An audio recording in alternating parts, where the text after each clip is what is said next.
Well, Tracy, what's the secret formula? What are the 5 easy steps? How do I delight myself in the Lord? Ladies, there isn't a secret formula.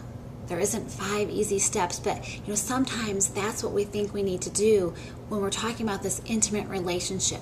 We think that, again, it's something that we do and that we are working towards. And if I just do these things, if I just, spend 30 minutes every day in a quiet time, if I just read 6 chapters a day in the Bible, if I just serve in the church, if I'm just doing these things, then I'm going to have this intimate relationship with the Lord. Ladies, sometimes we get even almost legalistic about it. And sometimes, again, we think that it's something that we have to do, when God is saying, be like Mary, sit at my feet. Only one thing is needed. And we have to quiet ourselves. You see, we're so busy. We have to quiet ourselves and allow God to fill us. The word says when we draw near to Him, He will draw near to us. It's about having a real relationship with Him, an authentic, living, breathing, real relationship, an intimacy. It's about seeking Him with all of our heart, soul, mind, and strength. It's about resting in Him. So when things are going wrong, we fall on our knees and we say, God, help me. It's about just spending time, being quiet before Him. You see, so many times we feel guilty for doing that. Gosh, I'm not doing anything. I have laundry to do, and I have dishes in the sink, and I'm just sitting here. Jesus said, Mary has chosen what's better, and it won't be taken from her.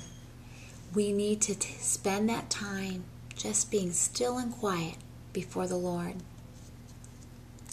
allowing Him to do it. So I would say, just making it a prayer, saying, God, I want to have this relationship with You. I desire to grow in You. I want to have this intimacy that Tracy's talking about. I don't want a religion, but I want a relationship with You. Just asking Him, saying, Holy Spirit, come and fill me with a new love, a new desire. Help me to fall in love with the Lord. And so what He wants us to do is just rest in that love. I have a book I love. It's called Jesus Calling. It's just a little devotional. And it's by Sarah Young. And each day it's just, a few paragraphs. But it helps me. I read it first thing in the morning. And it helps me just set my mind on God. And just reminding me just to be still and quiet and sitting in His presence. And the book is all about being, in the presence of God and being filled with peace in His presence. And it's written like Jesus were speaking it to us. So as I read it to you, I wanted to read this part of it to you. This would be like Jesus talking just to you. Jesus says, let my love enfold you in the radiance of my glory. Sit still in the light of my presence and receive my peace. These quiet moments with me transcend time, accomplishing far more than you can imagine. Bring me the sacrifice of your time and watch to see how abundantly I bless you and your loved ones. Through the intimacy of our relationship, you are being transformed from the inside out. As you keep your focus on me, I form you into the one I desire you to be. Your part is to yield to my creative work in you, neither resisting it nor trying to speed it up. Enjoy the tempo of a God-breathed life by letting me set the pace.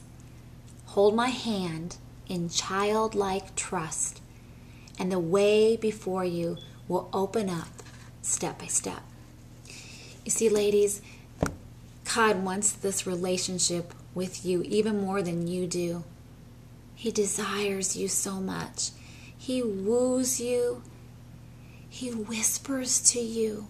He longs for you to grow close to Him. He longs for you to cry out and say, God, I want more of you. I want to go deeper with you. I want to fall in love with you, Lord. He loves you so much. In fact, I have a story that I'd like to share with you that shows you how much He cares for you. When my youngest, Abigail, was just a couple of months old, no more than 2 months old, just a few weeks, she was just in her swing one day, and I was doing some chores, and she was in my bedroom with me, and she was too little to actually swing yet, so she was just hanging out in her swing, not doing anything. She wasn't being especially cute, or, she wasn't performing. She was just being Abigail. She was just there.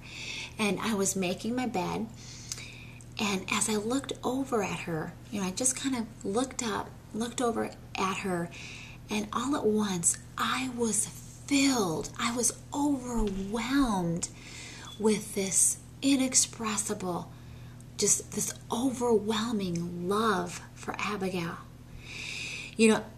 I loved her before this. I loved her from the very moment, I felt her and knew that she was part of me. So I can't even explain it. I was just overcome with this revelation of how much I loved her. I had to sit down. And again, she wasn't doing anything.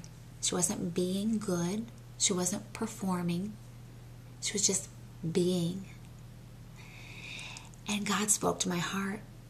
He said, Tracy, that's exactly how I feel for you. You don't have to do anything. You don't have to perform.